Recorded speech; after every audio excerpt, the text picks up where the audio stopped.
Sex Talk, Erika Miley. Cause sexuality is tough. And okay, sex just isn't good enough. No.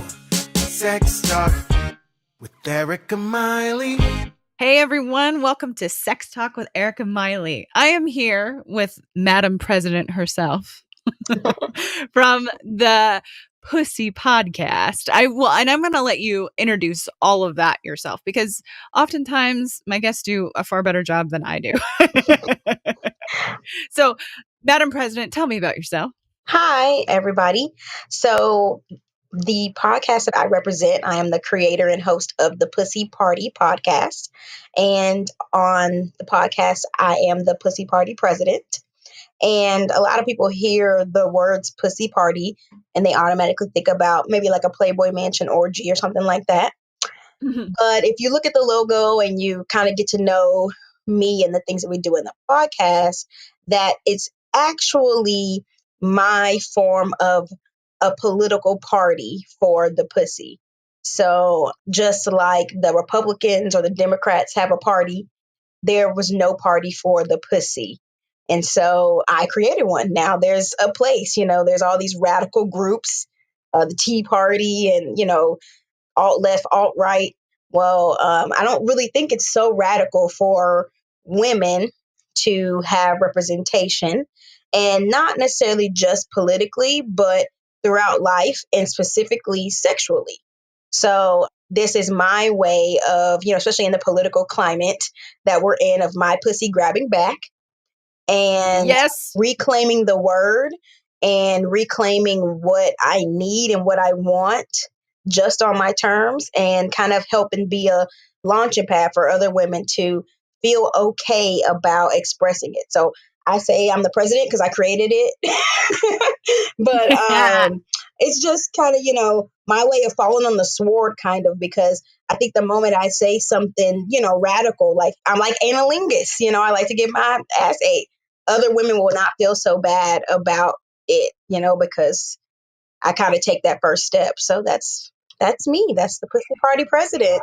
You are shedding the light, and that is what is something that I love so much about your podcast, but also like about you and how you present this, that reclaiming our body. And I just did an episode. It was so when my folks are listening to this, it was episode 19. I did an episode about social media, DMs, and also like how people are getting messages on dating apps. And we need to be able to reclaim how we show our sexuality to the world, one. And two, we need to be able to get comfortable in that. And how we do that is talking about it and talking about pleasure in a really real way. And that's something I love about you. Right. And I think the biggest thing that I focus on is unapologetically, because we are so, as women, ready to apologize for everything. Even how we feel or what we think, to make other people feel comfortable. I think it's just a way we've been bred since we were kids, not to hurt anybody's feelings, And so when it comes down to certain things, especially our sexuality, we, kind of feel shame about it, or I like this and apologize right then. So no more of that, scratch that, unapologetically claiming what we like. And, I didn't say the vagina party or the lady part party, because I'm just tired of hearing somebody, and it's usually a man, calling someone else a pussy, and that being furthest from the truth, because they're saying, hey, you're a pussy, you're something weak, you're something lame, you're something lesser than, when in real life, a pussy is one of the strongest entities in the world. And forever growing and dynamic and adaptive, where someone should really be saying, oh, you pair of balls. That is absolutely true. I have, in my previous work before I was in private practice, I worked in a prison and I worked with people who've committed sex offenses. And one of the things that they would call each other a pussy, or they would call each other something feminine to knock the other down.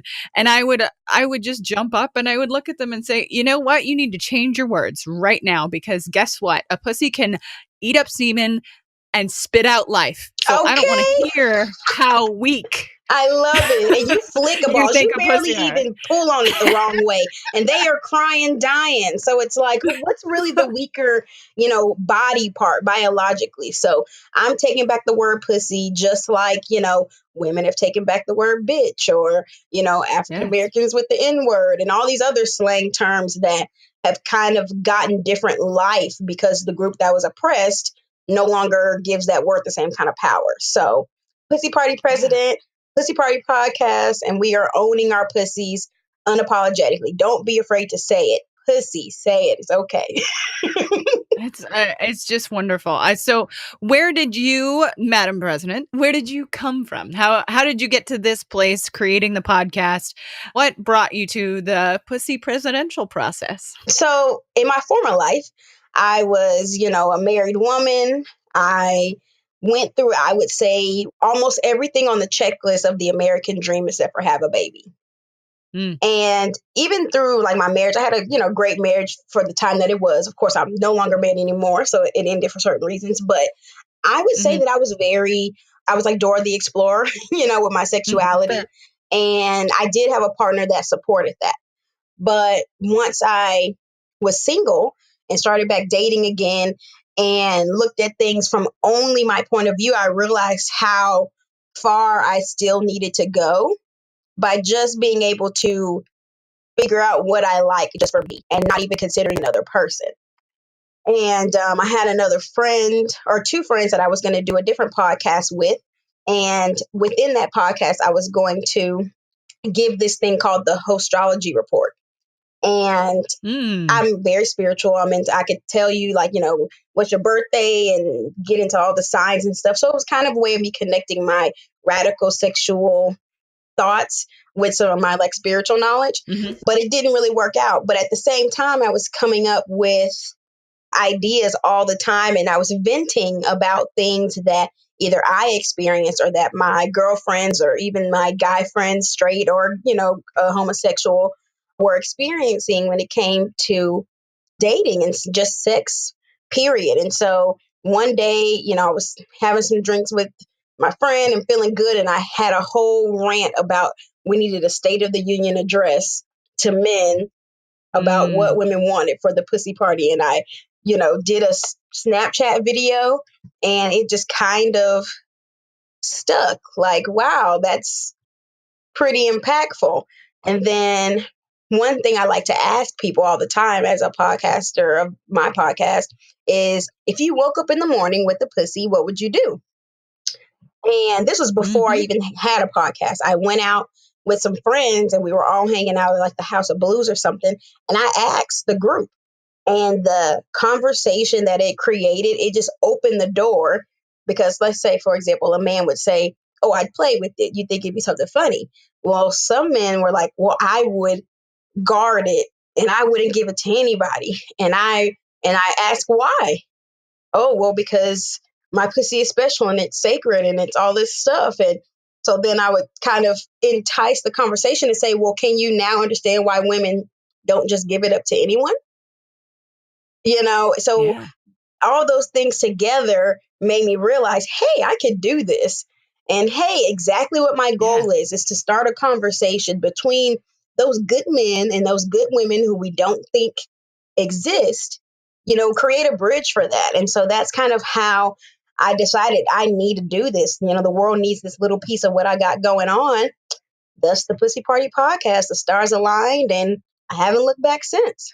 I just love the different answers you got to that question. Oh man, it's crazy. I mean, there would be that way for women too. Like if I woke up tomorrow and I had a penis in my pants, then I probably would want to check that out. Kind of like I have kids and they're young and it's almost like when you're brand new to it, when you're a little kid, your genitals are like, whoa, that's kind of a cool little Yeah, it's tool cool. we What is have. that? What is this thing? Hmm. We lose that as adults.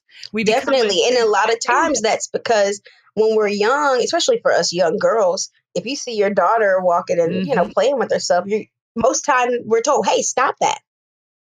And then we feel bad and Right. then we feel shame. And it is a small increment of trauma that's created from a very young age to where women don't even masturbate, when they're older, and that's totally fine. So I totally understand what you mean by that. And if I woke up with a penis, I would take over the world in a system that was created for me. And That's I'd probably right. take somebody's woman. I love it. So if you were in the shoes of the brand new listener or the brand new to reclaiming the pussy, how do you begin? How do you get started? Well, I would say, because, on the first episode of the Pussy Party podcast, I say that we are redefining the mission statement, or you create your own like pussy bill of rights. So I would say that you have to do that for yourself. So for me and what I have created is I have, a set number of, call them amendments, but just things that I like or I need or I want that I put down is like, think about yourself as like a company. If someone was going to come and support you, what is the job description? You know what I'm saying? And sometimes we don't communicate what we want. I think we have like two buckets of women who kind of just get whatever they get, sexually come to them. And then the other ones that are like, I want A, B, C, and D, and don't falter from this list. And I think that there's a part of, especially when we have control freak in us, that we have to kind of let go. So I say at the Pussy Party that, we have to be accountable for some of our things too. It's not a one-way street when it comes to us being unsatisfied. But I definitely would say that you need to figure out what are those staple things that are important to you. I know a lot of men who are not as affectionate. They don't like kissing.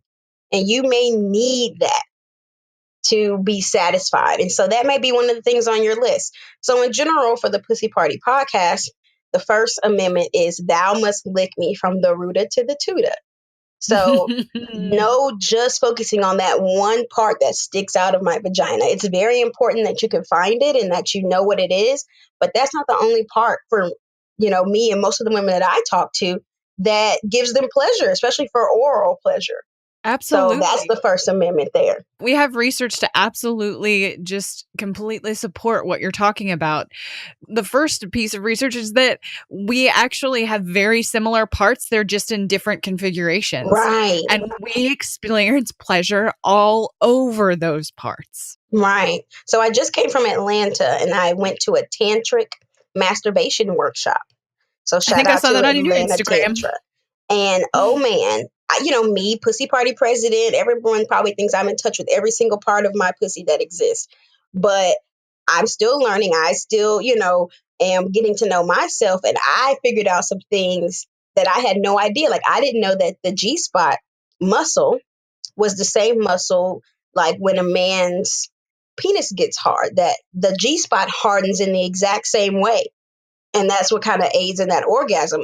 And certain things that just kind of blew my mind, but I totally agree there. And, back to what you're asking was, how can people reclaim their pussy is after you figure out what you want or what you need, communicate it, let your lover know.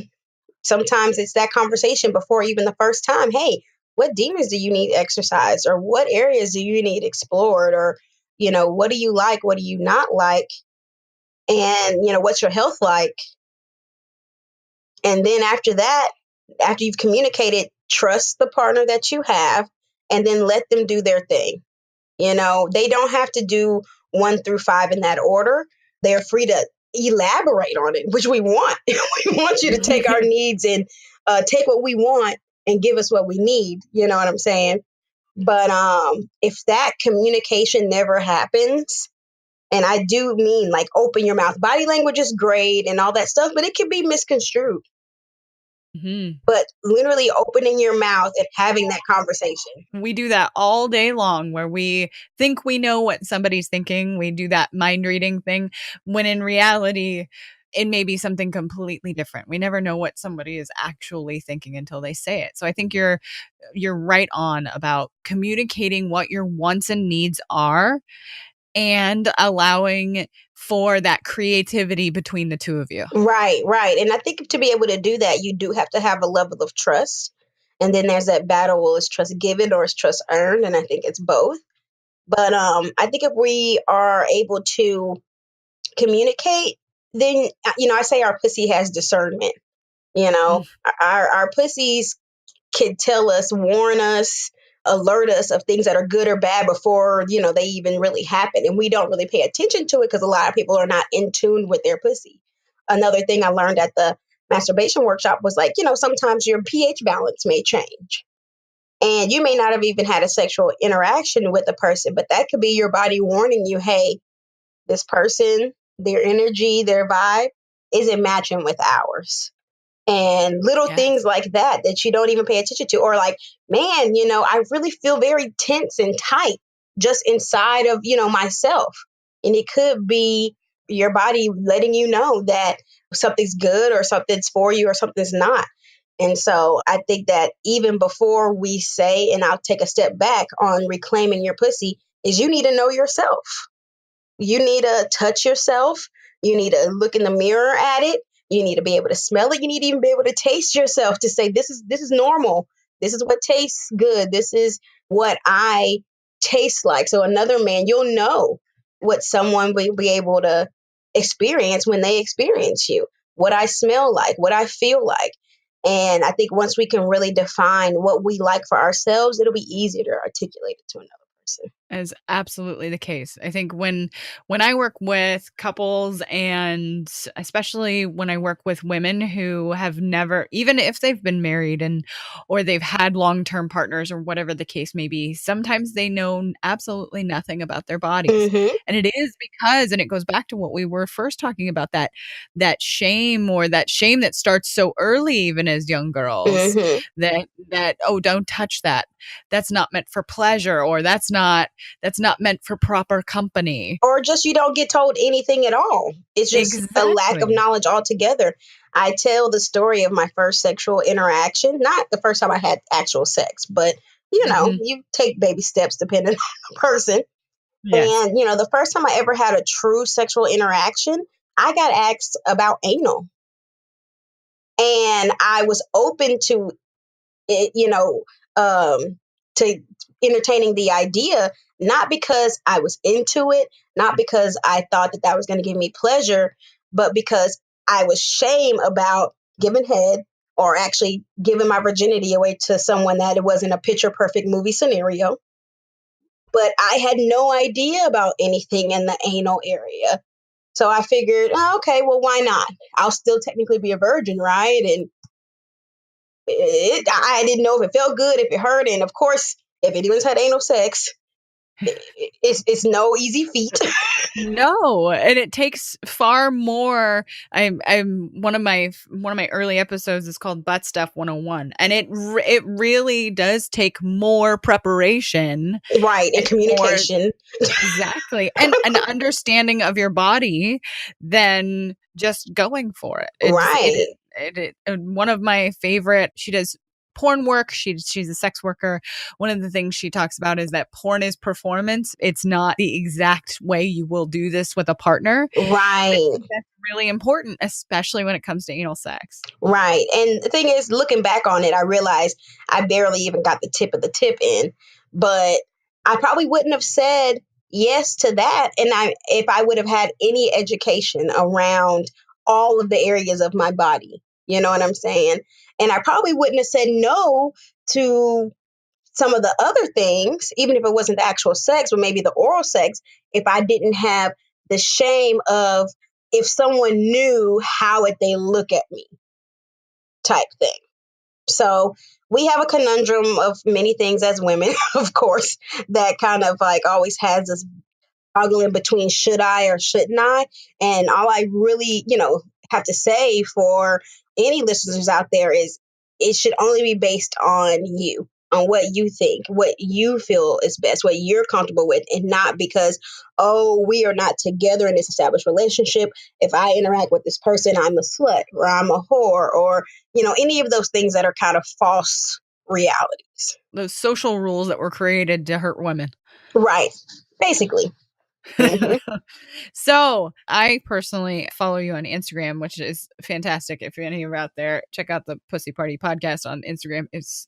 You do great stuff on Instagram. I love Oh, thank you. it. So how do people find you in the world? How do they find the podcast? Well, I'm local to Houston, Texas. So me and Beyonce hail from the same place. Oh, I like to say. But I have a website, www.thepussypartypodcast.com, or online on Instagram because Instagram censors the word pussy. I had to change the writing of it a little bit. And it is at Pussy, PWUSSY Party Podcast. Yeah, that's one thing I did figure out as I was branding myself and going through all of the social medias is that you don't realize how many of the sexual words are censored. Even the word masturbate. Yes. I was typing on my phone and, T9 Webster Dictionary, masturbation is a scientific term. It's not even like a saying cunt or something, kind of lewd, and it, changed the word to, and it suggested every word I'd never even heard of besides actually masturbation. And I just couldn't believe that. And it kind of gave me an aha moment that there's so much that's kept from us, so much is hidden from us, that even the people that know a lot, we still have so much to go. And that's why we kind of got to band together and I think give each other the information that we know from our side of the world, our side of the rock, and put it together and hopefully have more orgasms. Yes. I am so for community for orgasm. That would be amazing. I have a very similar experience with Instagram and with Facebook in particular. There's a lot of things for my sex therapy practice that I cannot advertise. Yeah, on I Facebook. have not gotten one advertisement that I've ever tried to do approved. Yeah. And I think it's just because my name has pussy in it. So it doesn't matter if I had a picture of the Pope and that's it. I would not get approved. So, it's all kind of things systematically that people don't realize is censored, and especially for women, but, for sex in general. Yes. And I think that it's important, especially for people like you and I, to be able to talk about this, that we can create these communities of opening up the doors, putting light on these topics and being like, hey, look, there's more out here. This is a bigger world. You do not have to be scared. So thank you so much, Madam President, for joining me today. Thank you for having me. It was wonderful. And I will make sure everything to get a hold of you is in the show notes. So for all my listeners out there, check out erikamiley.com. And wherever you get your podcasts, if you get it at iTunes, make sure that you jump on there and do a 5-star review. That's how I know. That's how we get found. Yeah, it's kind of hard, depending on, those algorithms. It's not always who's got the best stuff. It's who's the most popular. So 5-star it up, guys. Yes. And subscribe. So thank you again so much. And we will see you next time. Awesome. Thanks. Thanks for listening, folks. Please rate and review on iTunes. It helps this podcast get found. If you leave a 5-star review, let me know about it on any social media, and I'll shout you out on the podcast. You can find my website at erikamiley.com. You can find me on Facebook, the Gram, and Twitter. See y'all next time.